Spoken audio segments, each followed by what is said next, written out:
Topic Thunder, it's Topic Thunder. Just acknowledging knowledge with no scholarships. It's Topic Thunder, it's Topic Thunder. Breaking everything down, tech to politics. It's Topic Thunder, it's Topic Thunder. We don't tell you what you want, we just give you what you need. It's Topic Thunder, it's Topic Thunder. News, brews, and views from these Chi-Town streets. Topic Thunder.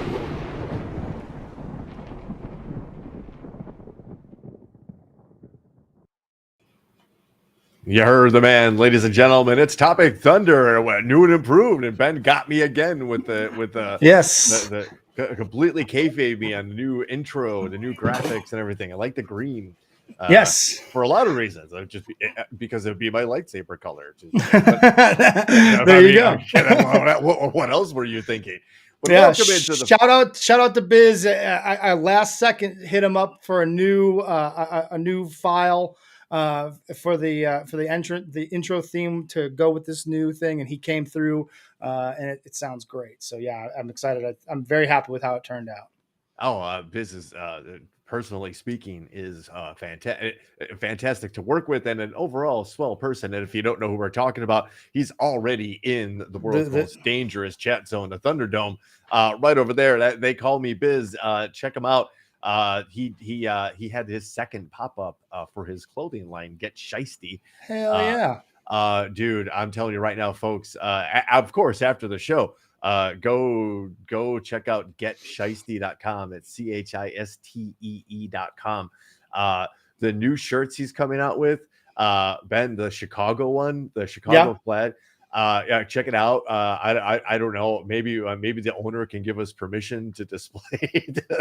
I'll go to the website and I'll get me one, and I'll wear it on an upcoming episode. There is a couple of really cool ideas. You've seen me wear the most comfortable hoodie I've ever had in my life. A couple of the t-shirts that I absolutely love.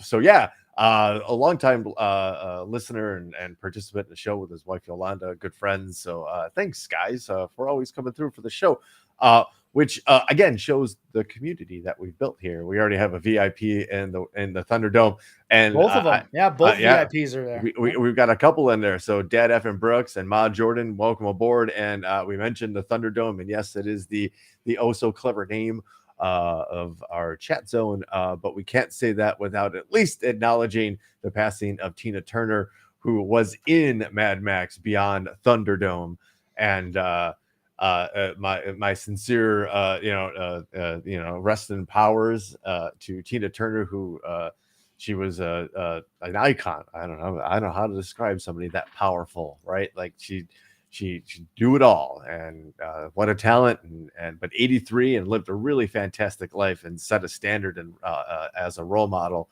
for everybody to follow, not just women entertainers. But ironically, Ben, Ghost also recently covered Tina Turner's "We Don't Need Another Hero." And, I'm sorry, what? It's such a trip to hear it from that particular perspective, the Ghost perspective. They came out with a recent EP of nothing but covers. They covered See No Evil by I can't remember who, Hanging Around, I can't remember who.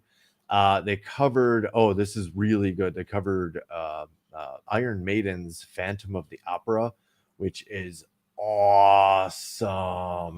And they did Phil Collins's Jesus He Knows Me. Wow. And they also did We Don't Need Another Hero by Tina Turner. It's again, and they're all hard rocking. There isn't like a punch pulled or anything like that. All of those songs are really good. But it is my sincere hope that Tina Turner got to hear that and approved, signed off on it. somebody had to present her the idea of what Ghost is, right? Like, Yeah. and like, yeah, one of your best songs, your most iconic songs. We want to cover it. Okay. Yeah. All right. So Cool. rest in power, Tina Turner. Indeed. And this segment brought to you by actually our one and only sponsor. I don't have anything fancy to do. I just have a Coors Light. This is an icebox clean out. Dad from Brooks would approve. A Coors Light and a little bit of Irish whiskey. But Ben, Well, I can take over. I'm going to take over the drink segment this week. Got a little story for y'all.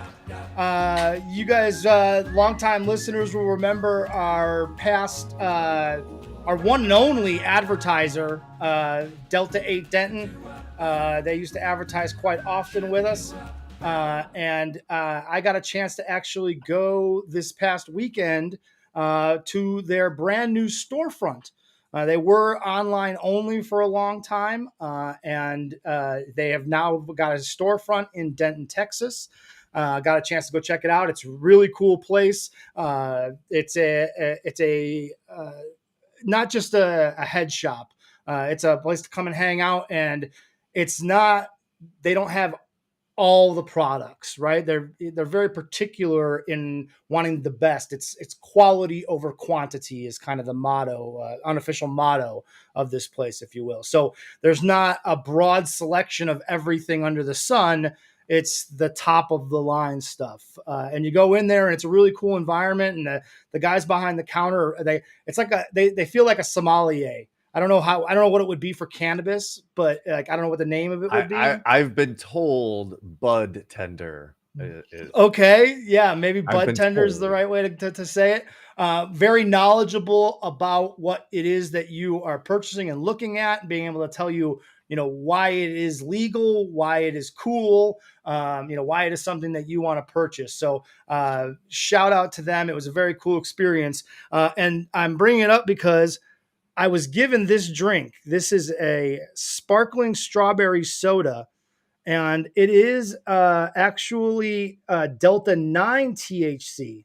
So Delta 9 and Delta 8, there's a difference. Delta 9 is the THC that is in marijuana, cannabis, as we all know it. I think we should stop really quick and really clarify that in Texas, there is no legal cannabis. There's a medical. Correct. Is there medical cannabis? Not even medical marijuana, not THC 9. So right, that is illegal. Delta 8 THC, which is it's the plant is harvested earlier before it produces the THC 9. From what I was told, how I was educated, is that it's harvested before the THC 9 is I guess metabolized, however you want to say that, in the plant. But this is the THC 9. And I was told, I said, I'm not a big guy on edibles. Like for me, it's always been like, I can't, oh damn, this can't open it. Yeah, I can't even open it. What the hell? Yeah, how about that, Courtney? The Texas, the land of the free and the home of the. Dude, it's brutal. What? Yeah. This is way hard. I should have probably opened it before we went on. And the man himself, push down and turn. Yeah, I get it. This is more than childproof. Congratulations on the brick and mortar store, sir. Hayden Meek is the as Ben struggles in front of a national, dare I say, global audience. Hayden Meek has been a friend of the show, a friend, a family. Dude, I guess. I don't know if it's because it's like super you have to cold. Call Adrian. This would be the greatest segment ever. What is going on here? Why? I know it's childproof, but this is Hayden's business that he started from the ground up. Yes, and I've met the man. Spent a whole weekend down there with you guys. Son of a bitch! This is the best, and absolutely wonderful. There's no way if she gets this open and I can't. This is great because this is the juxtaposition of Gigi and I. It's fantastic. If there's no way, like it's. I mean, she. I don't know. Whatever. Never dealt mom I can show you this. This is the flower that they. No way. Get out of here. You have a kid and don't know how to open a fucking medicine bottle? Oh my god! I swear I was pushing down. Ladies and gentlemen, Adrian to the that's rescue, it. everybody. That's the show. That's the best segment we could ever have come up with, and that's it. It's not gonna get any better. We're going out on a high note. Ben, hit the end. We're done, ladies and gentlemen. It's been from the USS. Oh man! All right. So there we go. Check it out. As he, yo, Adrian, thanks for the assist there. But yes, congratulations to our friend Hayden and his business. What does it taste like? It is strawberry. It tastes like strawberry soda, and it is good. But the one thing about this is it's nano infused or nano enhanced, excuse me, for rapid onset. So it's like the smallest you can make the molecule, and then it's infused into this soda. So I'm told that if I drink this within 30 minutes, I'm going to have my ass kicked. So we're going to find out live right here on the air. Plugging all of it down. So that's 100 milligrams. 100 milligrams of Delta 9 THC. And it's legal because of the weight. It's under 0.3% THC per bottle.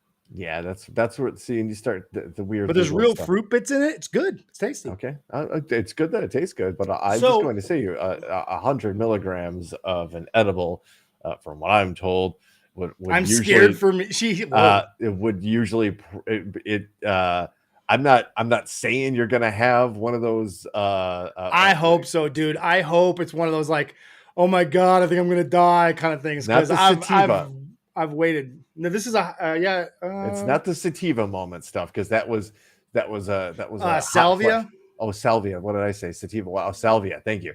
Salvia was fucked up. I thought about that today when I was thinking about this. Yeah, don't try that unless you're. But yes, if you're interested, I would definitely suggest if you're interested in like a drink, I would suggest this. And if you're interested, they do deliver in all 50 states. Delta 8, and that's the number 8. Denton.com/THCA. And that's where you can find all of the products, the edibles. They have some vape products as well. But yeah, we'll see. Stick with us for the next half an hour. We'll see what happens.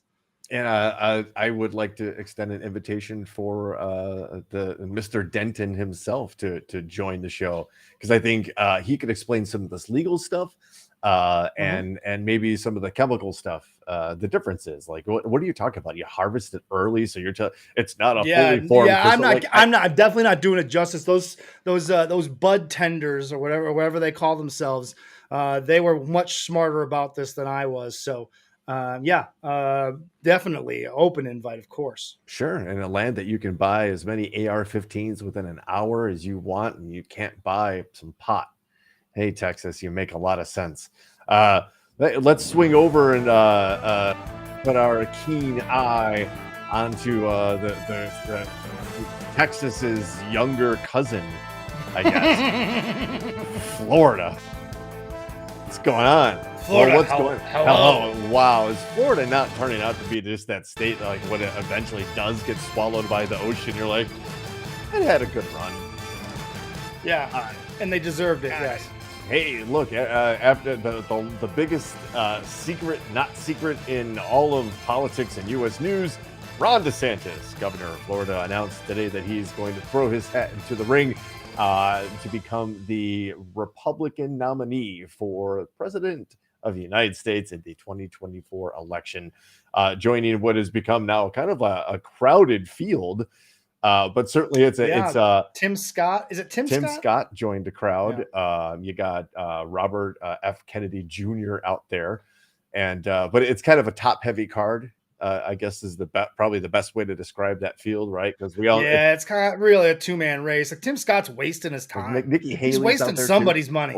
Well, I think that's the point of some of those people. Like it's just to waste money and votes. Yeah. Tim Scott's thing is he's the evangelical Christian candidate.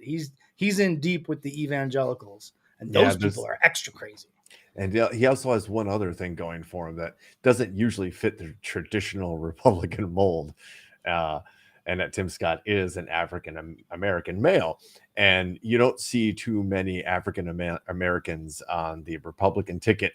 So ask yourself, why is some largely unknown senator running for president in a race that you are surely destined to lose? Yeah, it just seems like a giant waste of time and money.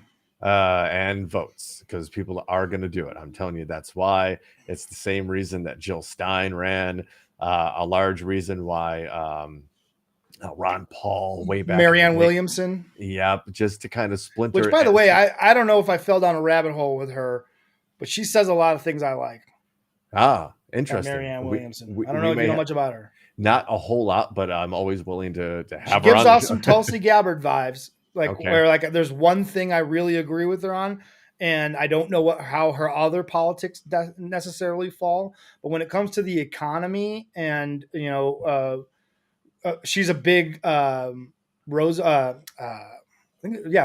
guy, the who instituted the minimum wage and had kind of saw what was coming way back then and tried to do something about it, and didn't really get it fully done. But she's a big proponent of a lot of his philosophies, and I am a big proponent of a lot of his philosophies as well. So it rings true with me. So I'm interested to do a little bit more digging on her. But on the surface, she seems like she knows what the fuck she's talking about, at least when it comes to the economy and income disparity and class disparity and things of that nature. Well, I like the Roosevelt theme too, except my favorite Roosevelt's Teddy Roosevelt, because he just went ahead and wrote legislation that busted up conglomerates and just said, fuck you. Yeah, what are you going to do about it? What are you going to do about it? You're no longer JP Morgan. You're no longer this train corporation. You're several. Like, yeah, you're too big. Anyway, completely sidestepping the original headline here. Ron DeSantis enters the race. The worst kept secret in politics. Yeah, not so easily apparently. So if there weren't enough red flags being thrown up that Ron DeSantis, the many fascist that he is, decided to make the official announcement on, for sure, fascist.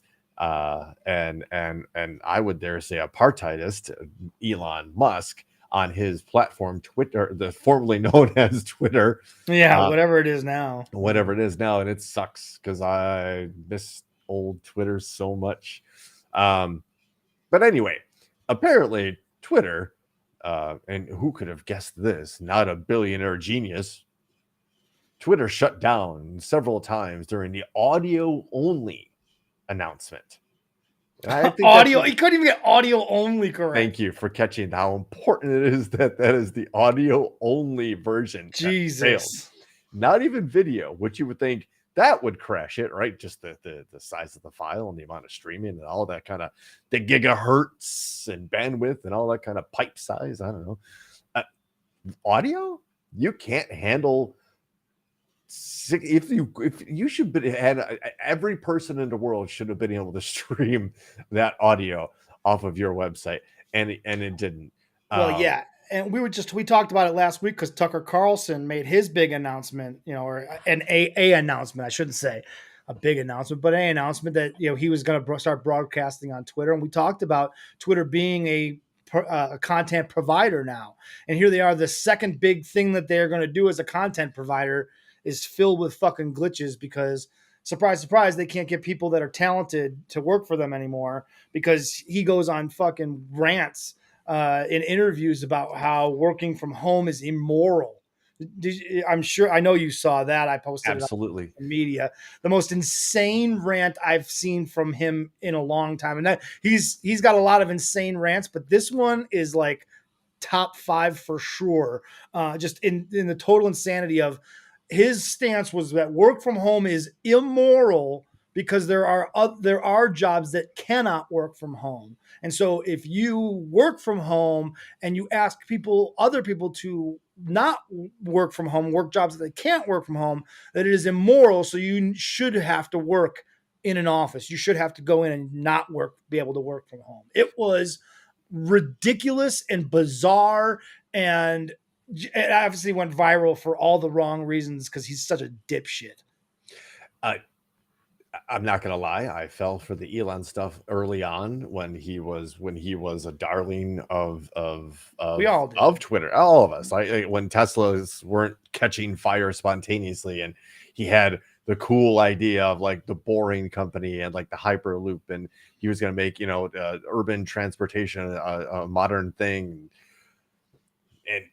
of course, sure, it was easy then to over kind of look, I guess, the not easy, I shouldn't say that because that's callous, but the obvious huge flaws and mistakes and gifts and privilege that this I guy didn't came realize he did. I mean, he didn't even come up with the Tesla ideas. Like, it's not even his original concepts. There's nothing about him that it really is quote unquote genius. Like, he came from money. He bought someone else's company, and ideas. forced those people out. Yeah, forced those people out. Then hired a bunch of really smart people that did a lot of great work, and then took all the credit for their work, and then pushed them out as well. You know, he's a poser in a lot of ways.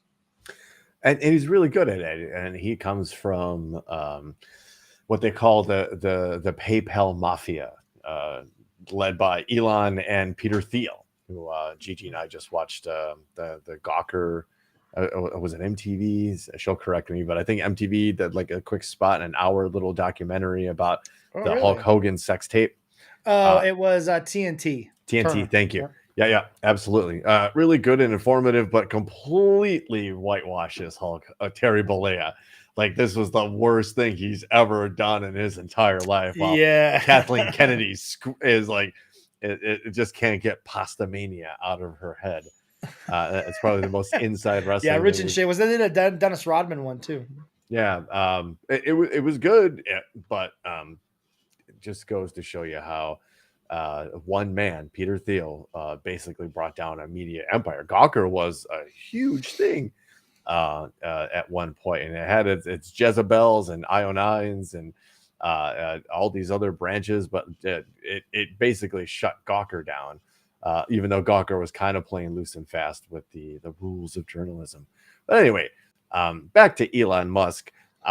So we were saying, like, you would expect this announcement would garner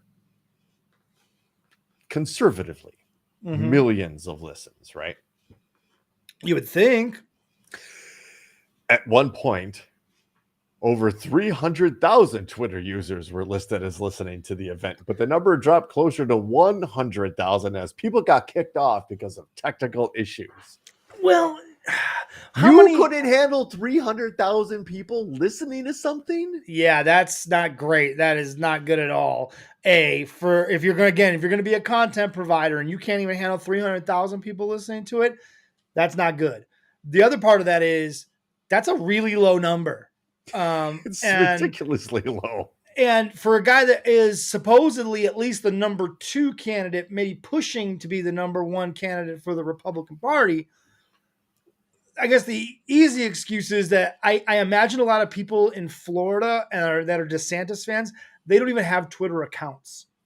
Those people don't have Twitter accounts. They have Parler accounts now. They know that Twitter is like evil, right? And that's where all the liberals hang out, and they talk about how the transgenders are gonna fucking come and eat everyone. Well, not anymore, right? Now that Elon dog whistle. Well, he's trying to change the image, and get those people back. But clearly, there's not a lot of them, because you would think that there would have been a few million people listening. That's what Trump would have got.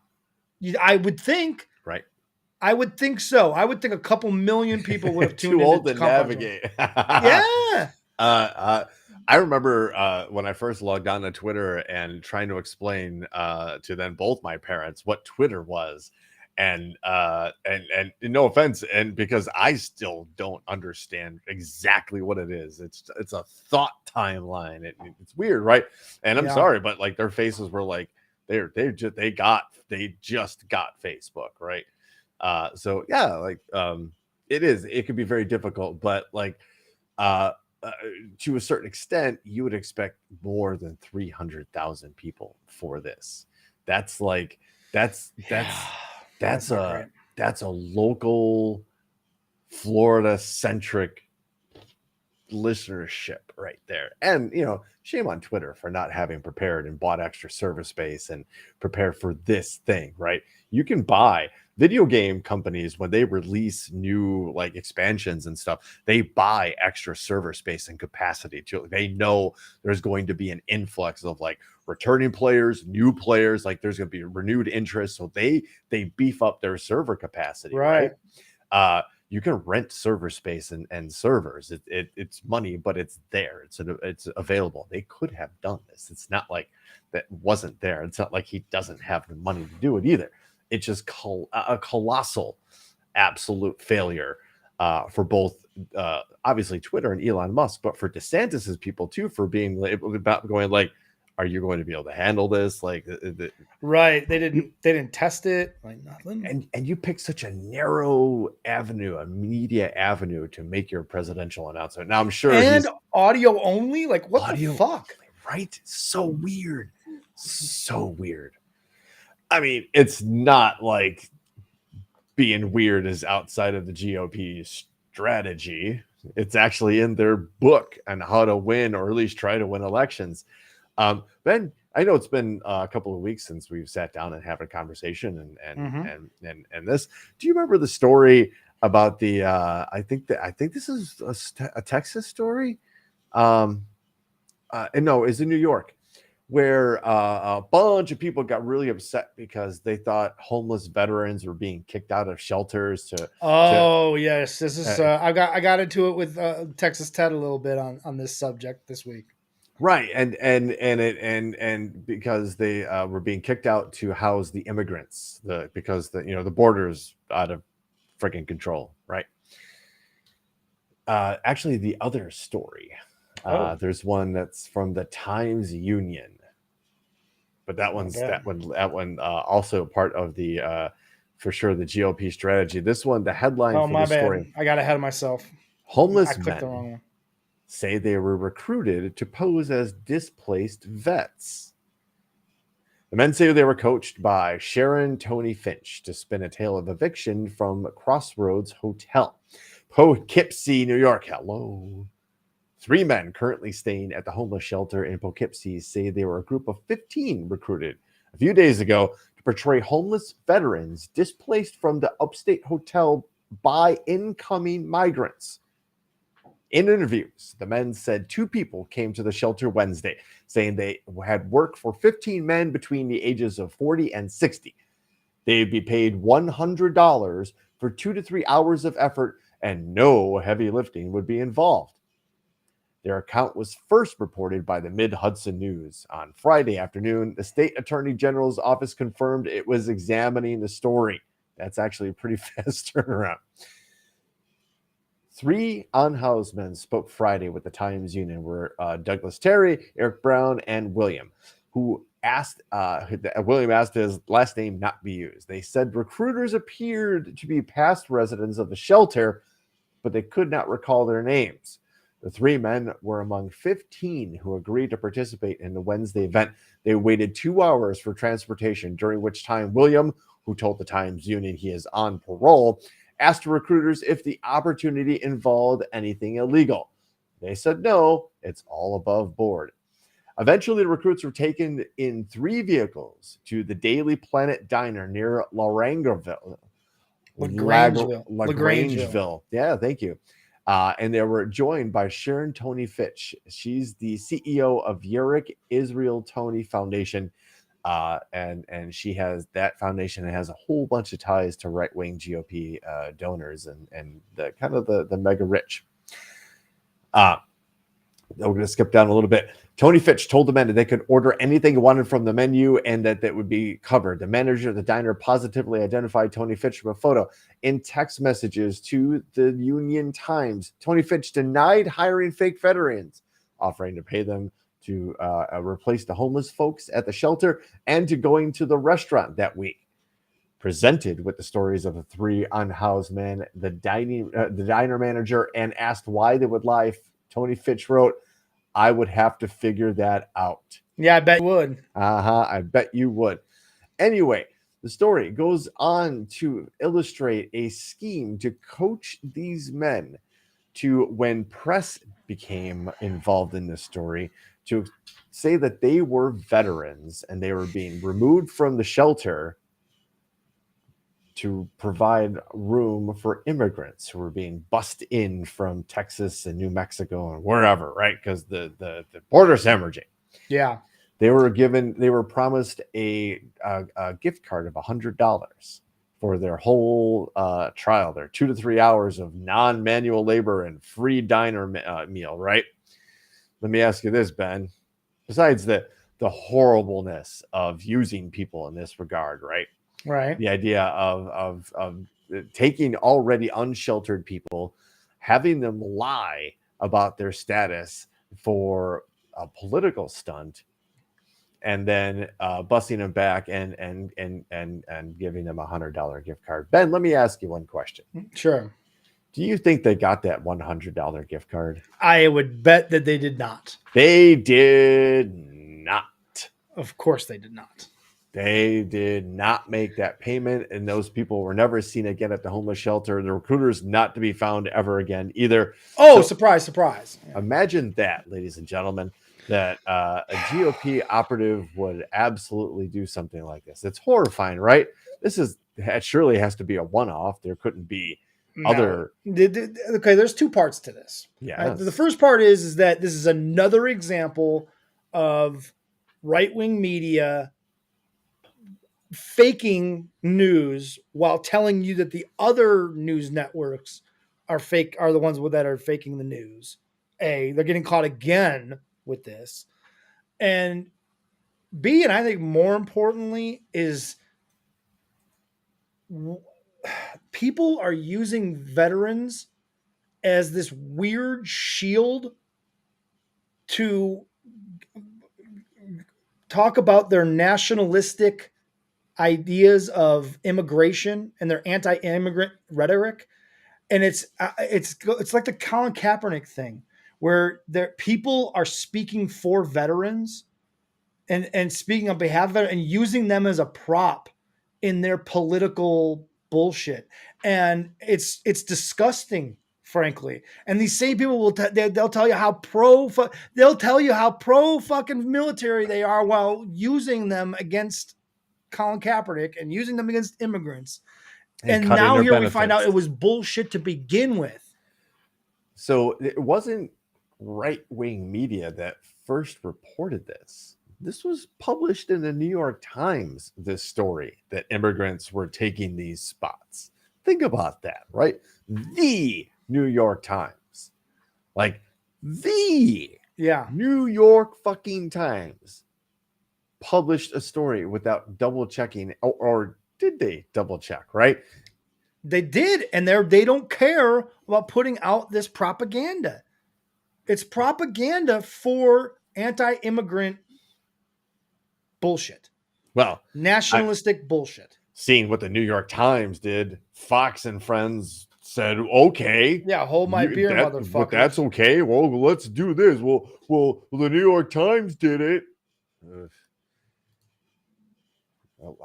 Chicago just got a new mayor. He was just sworn in. Brandon Johnson defeated Lori Lightfoot in a runoff. Yay, Chicago. Nobody knows for sure. Anyway, the morning of Mayor Brandon Johnson's, and this is from our good friends at thetribe.com. The morning of Brandon Johnson's inauguration, Fox and Friends aired a live segment from a Naperville diner featuring two black men whom Fox correspondent said happened to be from Chicago. Oh, yeah. Mm-hmm. Why? Because they're black.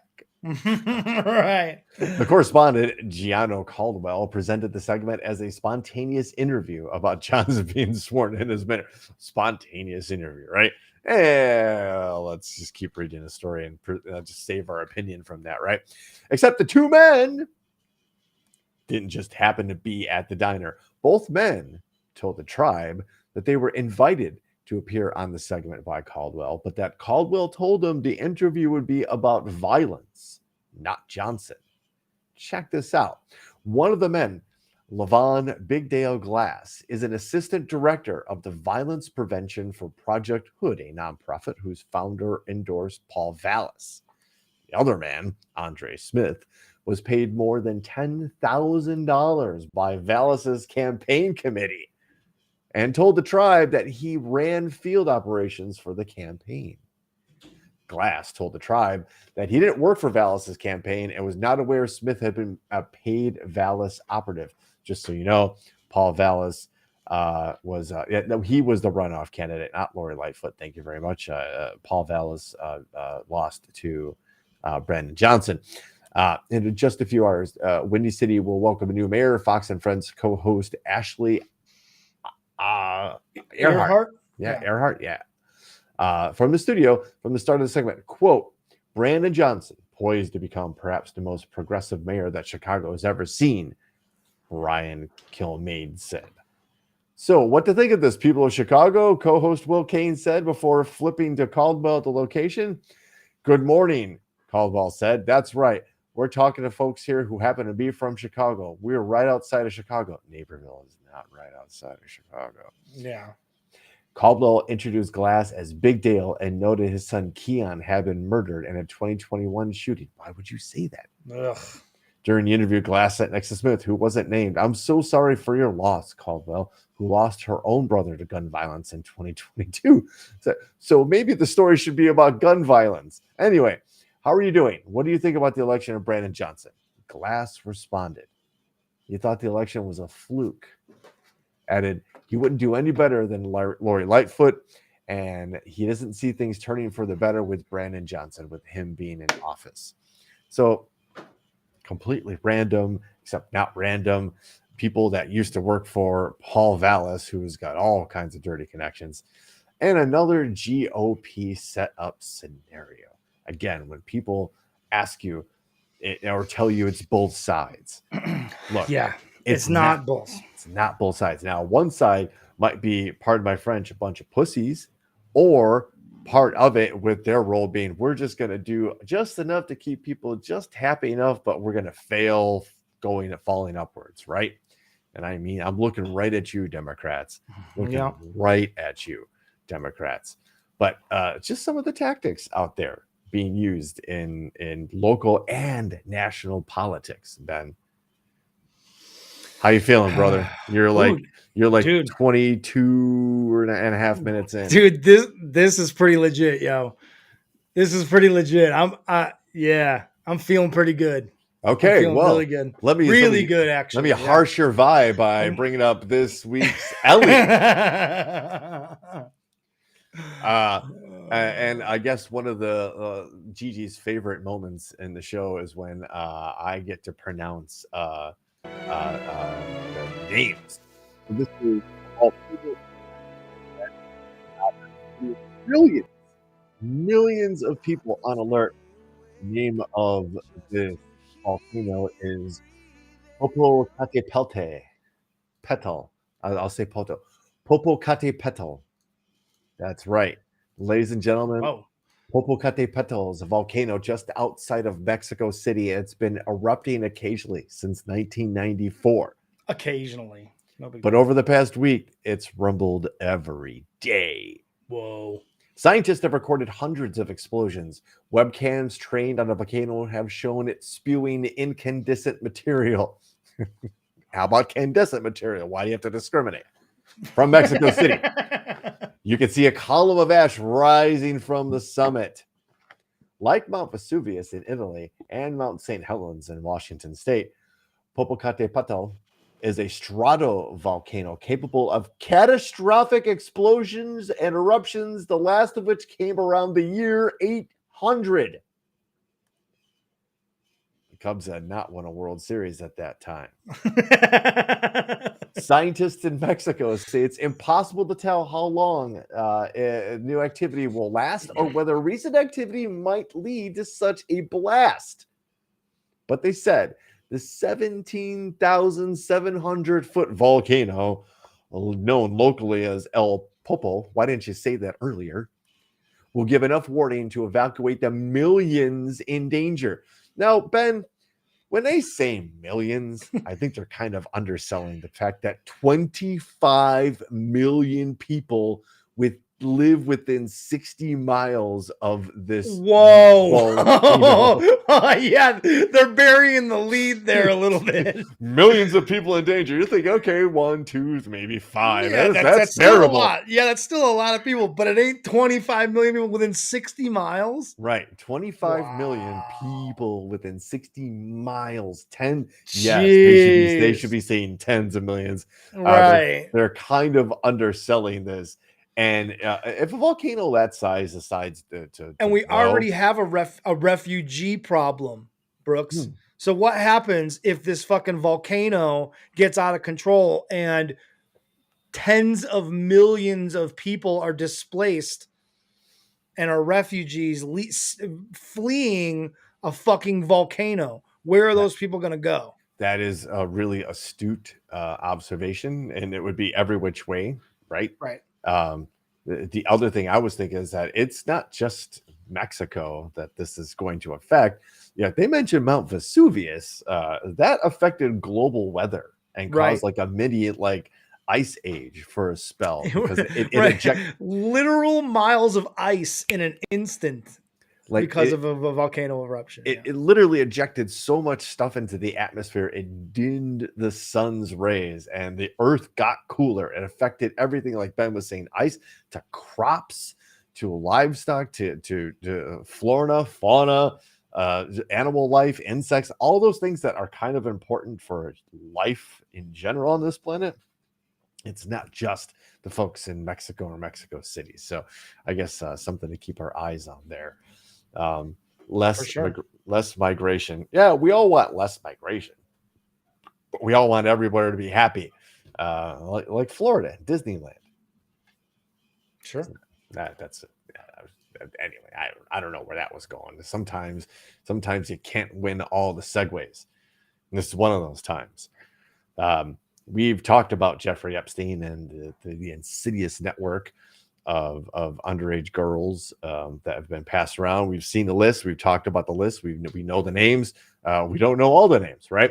Well, one name did pop up on those things, and it was Bill Gates. And it was kind of like a one-off. Like, you didn't think too much about it, right? Because there were so many other bigger names on the list, right? This is from the Wall Street Journal. So we're not going to be able to get too far into it because I'm not subscribing to that. Yeah, me neither. Yeah. So, but other stories have popped up, and it's just a really easy headline and a catchy theme right here is Jeffrey Epstein appeared to threaten Bill Gates over his affair with a Russian bridge player. Now, let me just get this out of the way and say this Russian bridge player at the time was a clearly underage woman, as so you can already start to see, and what we talked about, like Jeffrey Epstein's connections to not only intelligence operations, national foreign intelligence operations, clear mob connections, international crime syndicate connections. This is kind of what his job was. It wasn't to provide these unfortunate women to these demons wearing human skin.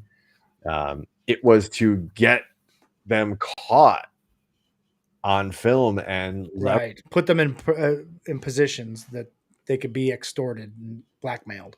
And I guess he basically set him up in a little bit of a blackmail scenario. Who knows for what in this situation.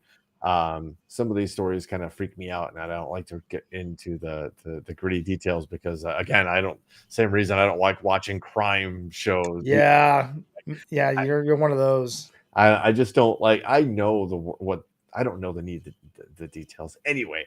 Again, putting pieces in place here that when we say like people connected to Jeffrey Epstein and again, show me a picture of Jeffrey Epstein with Bill Gates, right? Show me a picture of Jeffrey Epstein with Barack Obama or but show me a picture with Donald Trump and their buddies everywhere.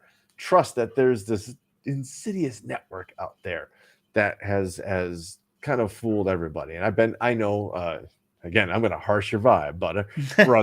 I know we text privately that it just feels like the bad guys are winning at this point, and the good guys are either bumbling idiots and don't know what to do, or they're in on it and know that they have to take the fall on this one. There is a level of in on it, right? Because if they're taking corporate donations and big money donations, they cannot be trusted, and they're all on the same team.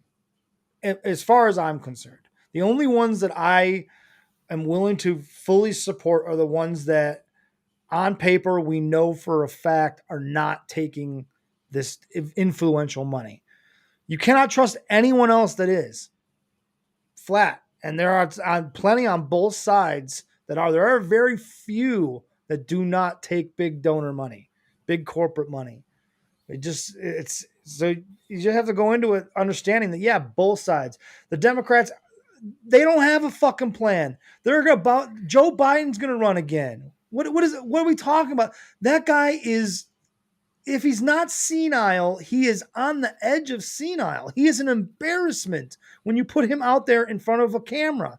And that's the best that the Democratic Party can do. They have to be doing this on purpose. They haven't developed anybody, and don't tell me Nobody. that Kamala Harris, and I like her, but not a lot of people do, and not enough people do, and she doesn't seem to have all the chops necessary to tackle that position, and, Right. and not everybody's qualified for the job, right? Sure. You could be a fantastic vice president, but never a really great president. The way an assistant manager is not really a great manager, right? Right. So people being people, they haven't developed anybody. There are a lot of younger Democrats like Katie Porter. That's the one. That's my sleeper. Like, that's the one. I hope that there's no skeletons in that lady's closet. I really, really hope there isn't something that's going to come out that's going to make me be like, fuck, why did I believe in her? Because I really do believe in Katie Porter. I believe in everything she stands for. I love watching the way that she talks to people on the record, people of power. In power. She is not afraid of anyone. And she breaks it down in a way that the average person, because she comes at it from it. She is what our government is supposed to be filled with. Average people, real people that are going there with the express reason to help the community be better. And that's it. Not help corporations and businesses be better, help the entire community be better. That's what Katie Porter is about. And I hold my breath that there is nothing that I'm going to be like, God damn it. But I also think that she is nowhere near being considered for that. I mean, if she can win Dianne Feinstein's seat, that's a big step in the right direction, because she's going up against Adam Schiff and maybe even Gavin Newsom for that spot. So she's got some heavy hitters going for that same seat. And if she can come out on top there, that's the step that she's probably a candidate that, if things break the right way, maybe 8 years down the line, 12 years down the line, she's a viable candidate for president, or at least a vice president spot. You think Newsom would want to give up being governor of California to be senator of California? I don't know. I mean, you never know. I'm just saying that could be the case. But even I've if never heard his name tied to it. So I don't know. I kind of threw it out there as another big name that might possibly be interested in something like that. But even if it's just Adam Schiff, that's another huge name. He was at the forefront of the January 6th committee. So he is a name that has national recognition. So if she can win that battle there without big donor money, again, she does not take big donor money. She still drives a fucking, I think it's like a 2008 Chrysler minivan. Like, she's as legit as it gets. She's a super legit candidate. Like, my dream team right now would be Sheldon Whitehouse and Katie Porter as a team. Give me them as a team going in. You want to talk about people that would go in and blow up the establishment? They would come in with fucking flamethrowers to the establishment and the dark money. and all of that. I mean, God, you want outsiders? Those are the outsiders. Trump is not an outsider. Those are the outsiders. That pretty much guarantees that in the same 24-hour span, Air Force One and Air Force Two go down in some Right. terrible, like, yeah, right. They collide together, and Right. just the sign, How did like, that even happen? We don't know. yeah, but don't fuck with us ever again. For That kind real. of thing. For real. That the dark money folks do not want those two, being promoted. And that's why the Democratic Party, who is still in control on some level by dark money, make no mistake about it, the highest levels, the old school, the old guard, the Pelosi's, the Schiffs, Schumer's. the Schumers, they are in bed with the same people and they have their interests at heart. And they're not going to promote a Katie Porter. They're not going to promote an AOC. They're not going to promote a Sheldon Whitehouse because those guys are outsiders. I'd start to put AOC in that on the other side of the list there, on the corporate side of the list. To be honest with you, If she's starting to take that money, then I would definitely take her off that list. I think she's not like a Kirsten Sienna, like where I certainly don't mean to like make a comparison of like she's in there as a plant or anything like that. But I think she's kind of fallen in love with being AOC, if that makes any sense. That's fair. I will say I thought it was interesting, since we're talking about her, I thought it was interesting that her and Matt Gaetz presented something that was fairly logical, which, if I remember correct, it was the term limits, I think, no trading, no stock trading for members of Congress and the Senate. I don't know if there's some sort of more to that story that I'm not aware of, but at least on its surface, the idea that those two co-sponsored a bill that seems to be a no-brainer. Oh, how about the no flesh trading amongst members of Congress? Right. Yeah, and that to me screams like, oh, look at those two bridging the gap. Yeah, that kind of even makes it worse for me for AOC. But isn't it? But I understand. I get that, and I get that feeling from it. But there is, it is common sense legislation to say that sitting members of the government should not be, especially if they have access to information that other people don't, that they should not be trading stocks. That is a no-brainer. So I know it's weird that those two are the ones that are at the forefront of this, and that they seem so diametrically opposed, and you have to believe that there's some sort of like more to the story here. It is a good bill. That is something that is both sides can seem to agree upon, no matter what. I think we all agree. I think Texas Ted and I don't agree on much, but I guarantee we agree on that. We agree that sitting members of government should not be trading stocks on the stock market. I think that's something that almost everyone universally agrees upon. Yeah, they're supposed to put them in some sort of trust, like a blind trust, where they have no control, no nothing, and then the board of the trust make the best decisions as far as investing and such. What's best for the trust without knowledge of that, So yeah, that was supposed to happen, just like Trump was supposed to put his businesses into a blind trust. Well, right. We all know how that went. Let's skip that CNBC story. Hold that one for another time. I want to bring people up. Okay. And I know we talk about the dangers of technology all the time, and AI, and what's enough and what's too much. From our friends at the BBC, a brain. Oh no! Oh, we went. Did I skip something? You went out of order on me. Yeah. Did I? That's okay. We had popular science, but we'll skip that. That BBC one, and then I'll speed through the rest because I know we gotta get to the lightning round. I know everybody's hungry and probably have to go to the bathroom. Yes, I do have to pee. I drank that whole bottle, and I really have to pee right now. I'm not gonna lie, but I am feeling awesome. Awesome right now. That's a good lightning round too. So this is fantastic because I'm feeling good. Ladies and gentlemen, brain implants helped a paralyzed man to walk again. Holy shit. What more do you need to know? A paralyzed man, well, that's why you came, and that's why I'm going to read the rest of the story. A paralyzed man has been able to walk simply by thinking about it. thanks to electronic brain implants. Oh, I'm Whoa. good too, Ben.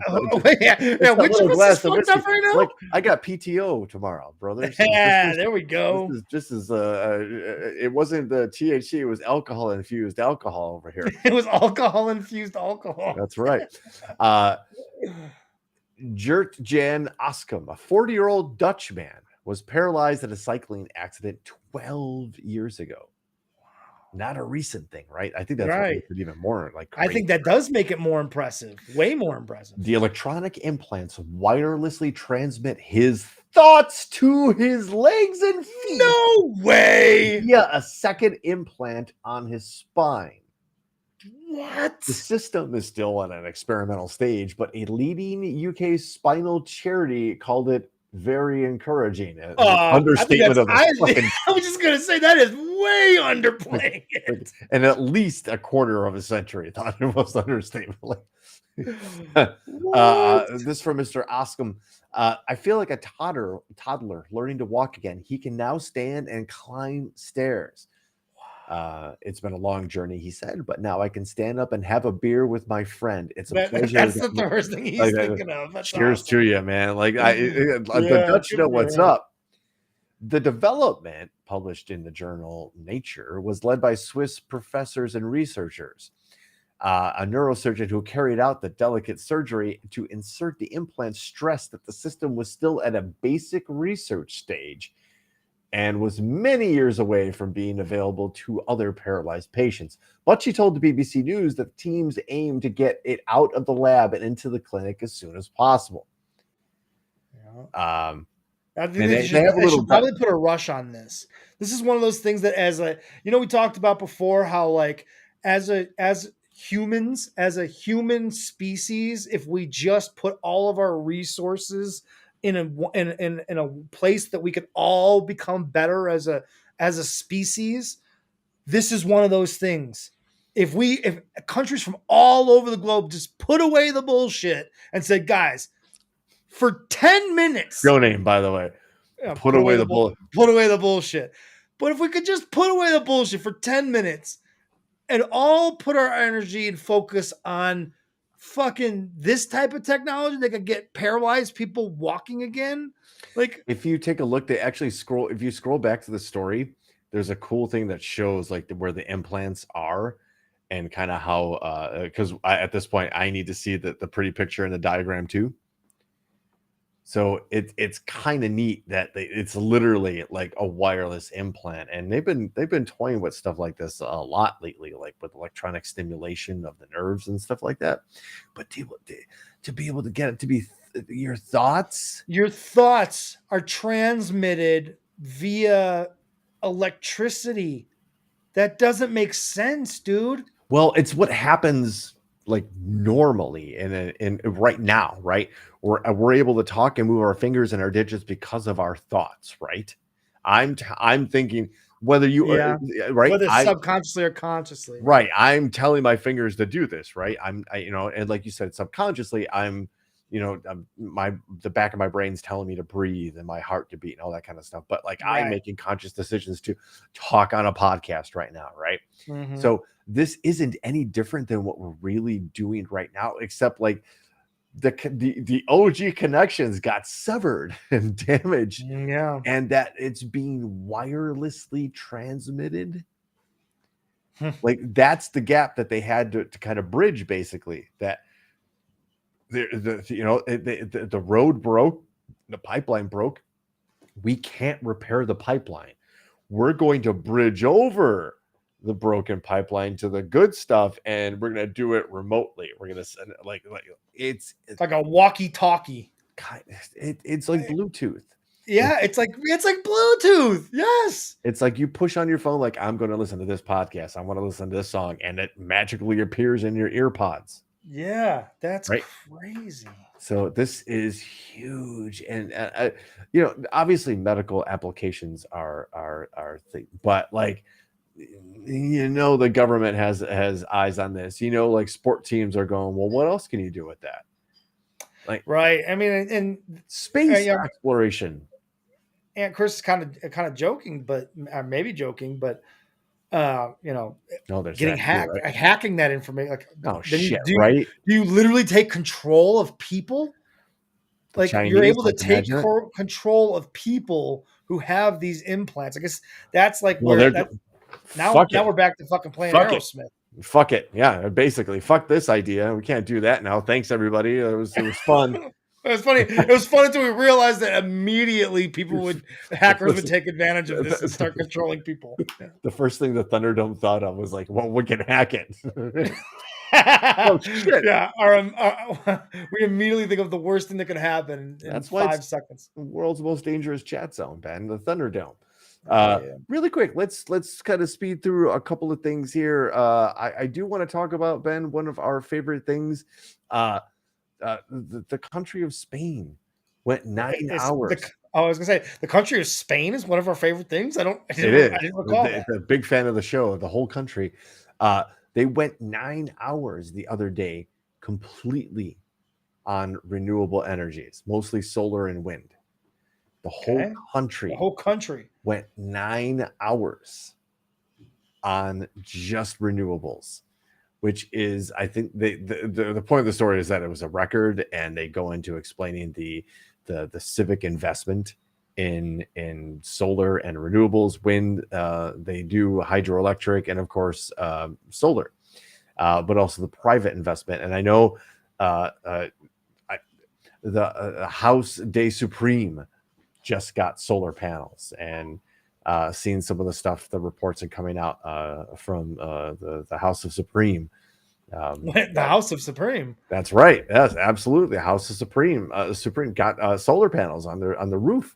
Oh, good And, for them. yeah. Shout out. And they were the wife of Supreme was posting like the energy, like that. She said, like, this day we completely went, we contributed energy to the grid.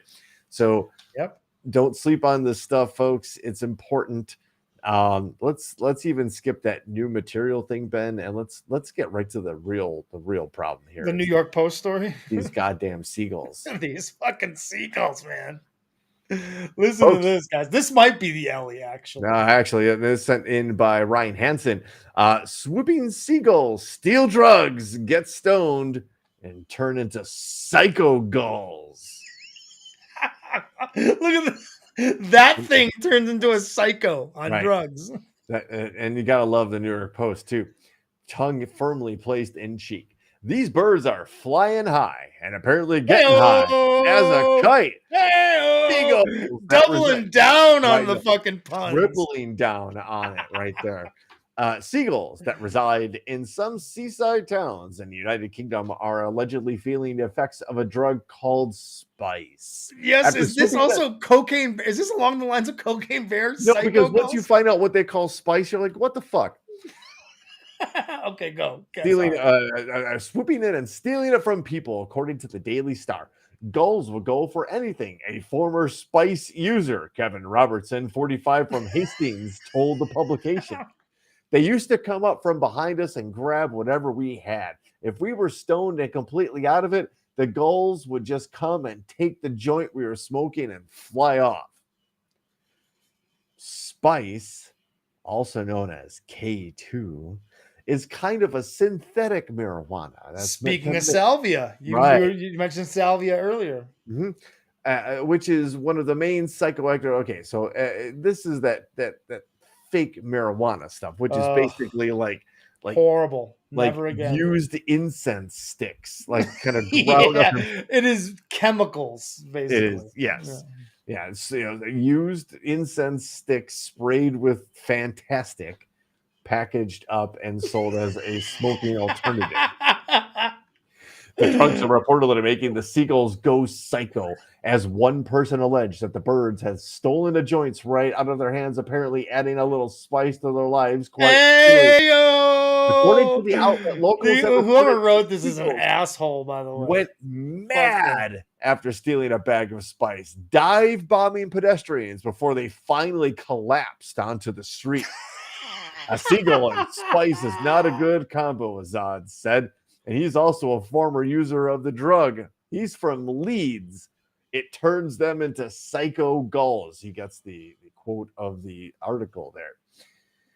In humans, at least, the effects of spice can be quite strong. The drug is more potent than regular cannabis. So what are we talking about here, folks? Something that's more potent than pot is legal, but pot's not legal. Hello, Texas. Whether inhaled or ingested, the drug can lead to elevated heart rate, blood pressure, according to the DEA, and it can cause seizures, tremors, hallucinations, anxiety, and more. You don't want to look, folks. If the effects of the drugs end with "and more," I highly suggest not and more said drug without further clarification. And more can mean a lot of things. Yes. Okay.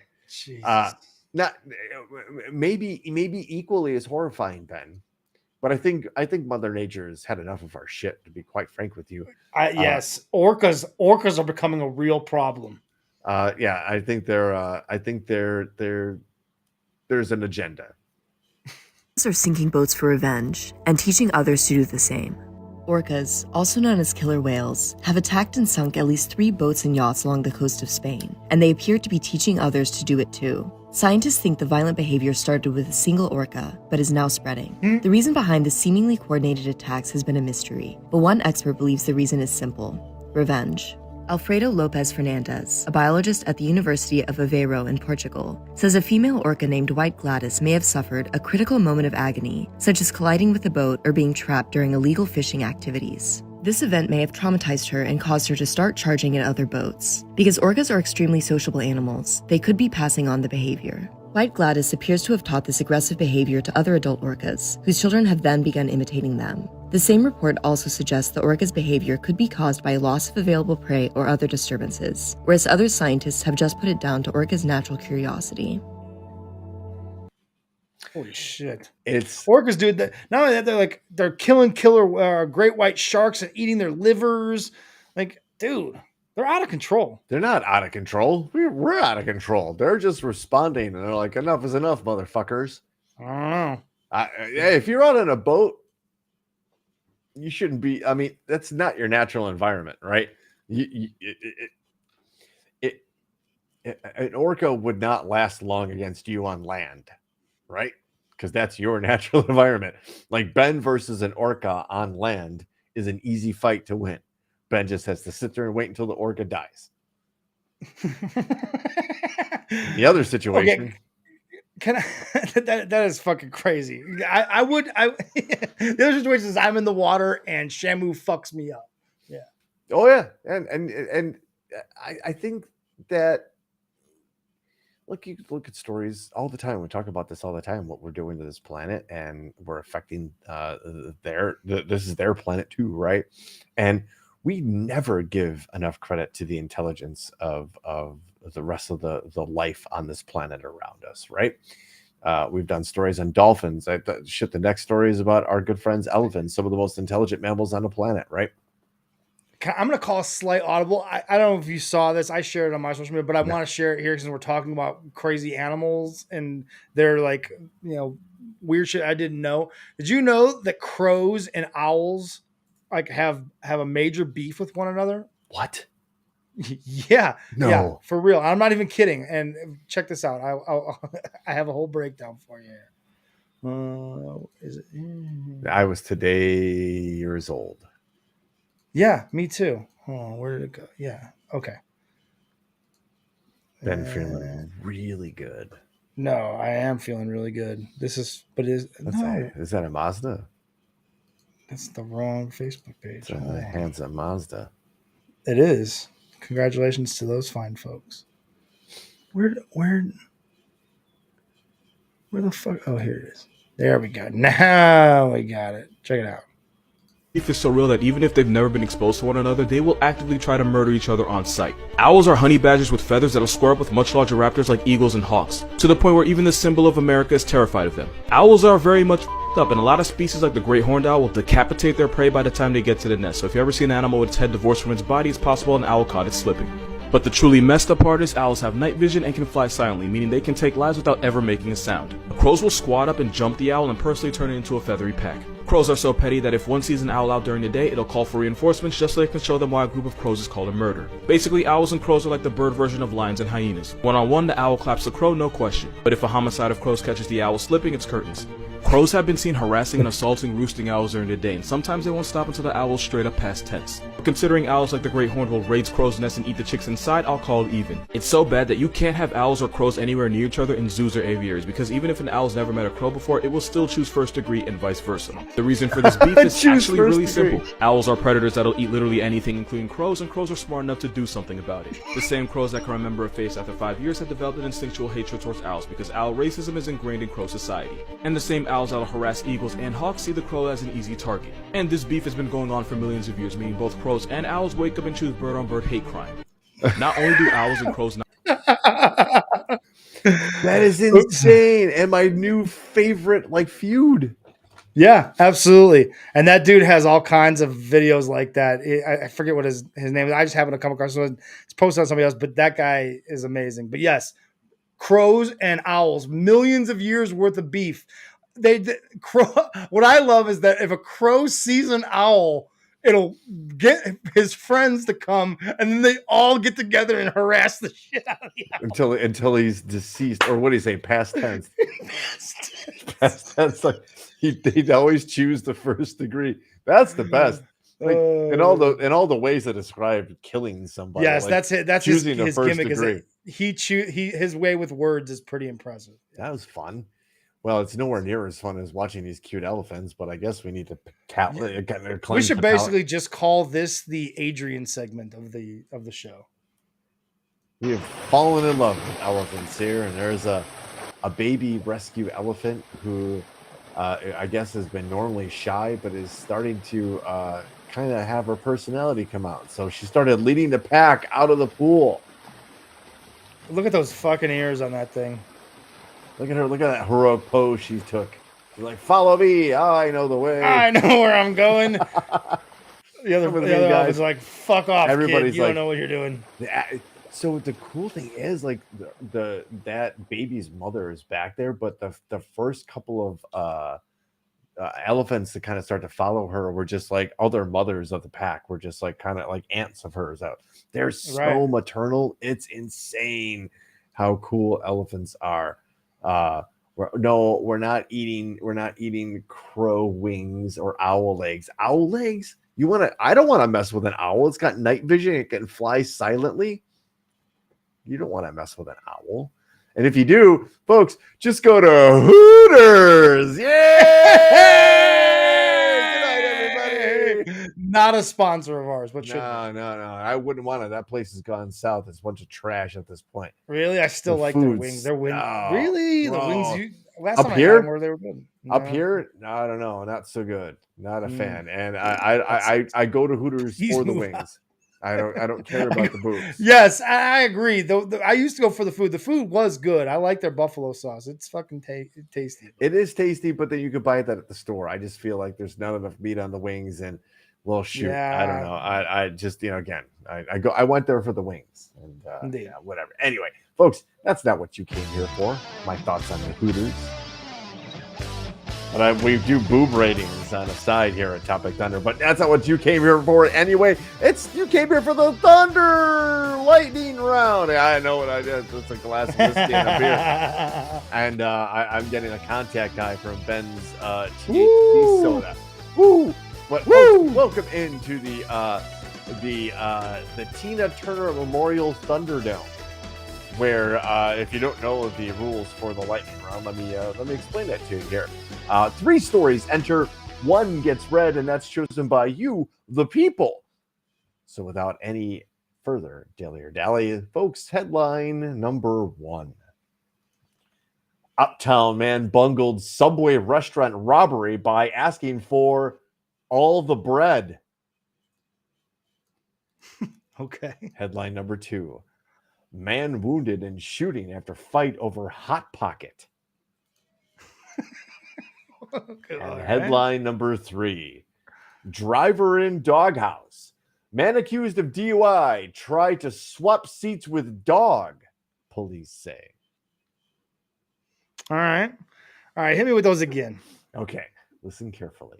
We'll go over this one more time. No, probably two more times, just to be frank with you. Yeah, because those are different to absorb. Oh, yes. the votes So- are coming in. And I'm not ready to contabulate the votes, but hey, I'm ready to read them one more time. So, folks, headline number 1: Uptown man bungled. Uptown man. He bungled his subway robbery by asking for all the bread. Okay. Headline number 2: Man wounded in shooting after fight over hot pocket. I mean, sometimes you're fucking hungry, dude. You start to develop like a bread theme here. Yes, I like this. This is sandwich related lightning round. And here comes headline number 3: Man accused of DUI tried to swap seats with a dog. Police say. Yeah, that's the winner. Yeah, that's the winner for sure. Although number 2 is good. Number 3 is already out to an early lead. Gigi, Ma Jordan, and Courtney all going for number 3 at this point. Here we go. Alternate headlines from our boy Ryan Hansen. Oh. Wonder Thief, Hot Pockets of Lead, and Airbud Speed Racer. I think. Yes. I think Dad, 3 is running away with his awesome Kong's run. I mean, at that point, that's Kong like, is usually the last vote. Like she puts the stamp on it. it's usually like it counts more than just one vote. Yeah, and both VIPs voted for number 3. Aunt Chris and Gigi voted for number 3. The only outlier was Biz going with number 2. So at least it wasn't a clean sweep. Ryan Hansen going with number 3. So there you go. And Looks like number 3 is going to win. We don't want to make it seem like any votes are weighted any more or less than anybody else's, but in this case, the democracy spoke. So I sent the link to Ben. I'll probably put this up in a little bit. But from our good friends at Kiro, KIRO7 out of Springfield, Colorado. Hello. A man is in the doghouse with Colorado police for attempting to switch places with his pooch after he was pulled over on suspicion of drunken Is this an driving. actual picture of the dog? No way. Gosh, I hope not. According to a Facebook post by the Springfield Police Department, the suspect was pulled over at about 11:30 at night on Saturday in the southeastern Colorado City after allegedly driving 52 in a 30 miles per hour, by the way. The driver attempted to switch places with his dog, who was in the passenger seat, as the SPD officer approached and watched the entire process. According to the police, the suspect exited the vehicle and claimed he was not driving the vehicle, KKTV reported. Police said the man showed signs of intoxication. When confronted by the officer, the man attempted to flee. The suspect, who was certainly not a greyhound, was apprehended about 20 yards from his vehicle. You made it 20 yards, dude. Police said there were two other passengers, a man and a woman, in the backseat of his vehicle. They'll start to put this whole thing together, right? Night out, good times, right? There are 3 people and a dog in this car. Dude gets pulled over for doing 22 over, right? Probably shits himself, freaks out, like, right. Like, oh, fuck, I'm definitely going to jail tonight. Fuck. What am I going to do? What's the best course of action here? Let's switch seats with the dog. I'm going to grab Fiona over here. I'm going to put her right here, and I'm going to sit over there, and then I'm going to tell the officers that I wasn't driving the car. It wasn't me, sir. Not even accounting for the other 2 human beings in the backseat who are watching this whole thing going.